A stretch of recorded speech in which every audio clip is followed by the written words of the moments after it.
Hey, can I tell you the craziest, most insane, and trivial story that you probably ever heard, and you would hardly believe me that it's true, but it actually is? It's a story about one guy, one driver, who took the wrong turn, and that wrong turn ended up costing 17 million people their lives. It caused the biggest war up until that point and set the stage for an even bigger war that completely reshaped the face of the world. And the craziest thing of it all, it wasn't even his fault. All right, buckle up. It's story time. So it's June 28, 1914, and the Austro-Hungarian army is holding drills in Bosnia, which was their province that they recently acquired.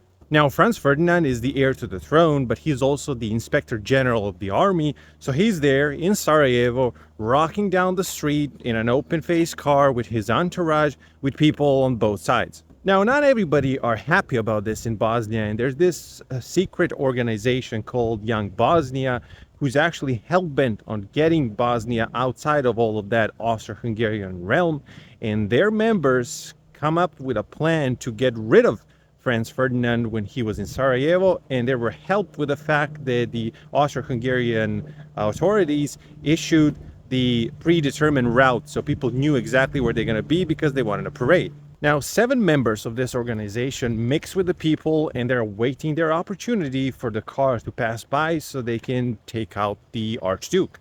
Shortly after, the first one, called Nedeljko Trubrilovic, seizes the opportunity and he throws a bomb onto the car, but it actually bounces off and it explodes a little bit back, but not before it injures one of the aide to the general, Oscar Pačarek, who was also in the car, and he was also the governor of Bosnia. Now, at this point, the car speeds forward and goes to the town hall when they were supposed to have an official meeting, and a speech was held there.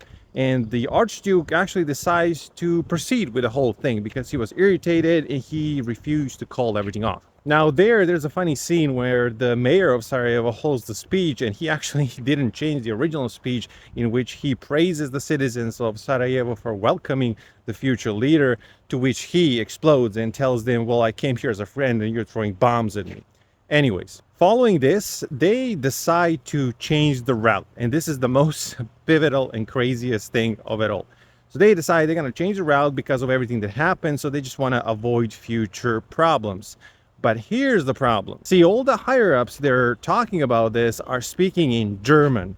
And the drivers of 2 cars are both Czechs.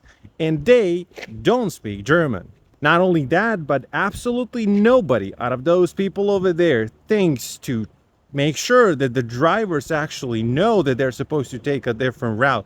They don't translate, they don't ask them anything, they just follow on. Now, this is where the name that you've probably heard before, Gavrilo Princip, comes into play, because he was supposed to be one of those people that are supposed to act if the first ones failed with the assassinations, but because of all the commotion, he never got the chance.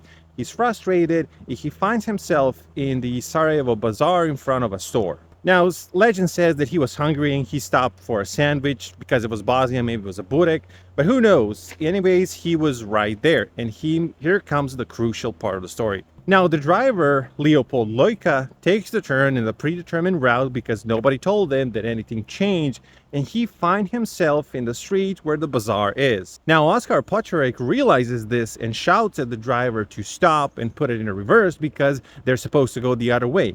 He does that, he puts it in reverse, but the car stalls because, those are one of the first automobiles, so not the most reliable. Not only that, but he stalls right in front, you guessed it, Gavrilo Princip himself. Now, for a moment, Gavrilo is in a complete disbelief. Like, he cannot believe what just happened. He looks, and right in front of it, maybe 6 feet away, there it is, Franz Ferdinand and his entourage, his original targets, right then and there. Now, after gathering his thoughts, he pulls the gun, and the rest is history. So how crazy is that? Anyways, have yourself a great rest of the day. Make sure that your driver knows where you're going if you're not driving, and follow for more, because every now and then I say something smart.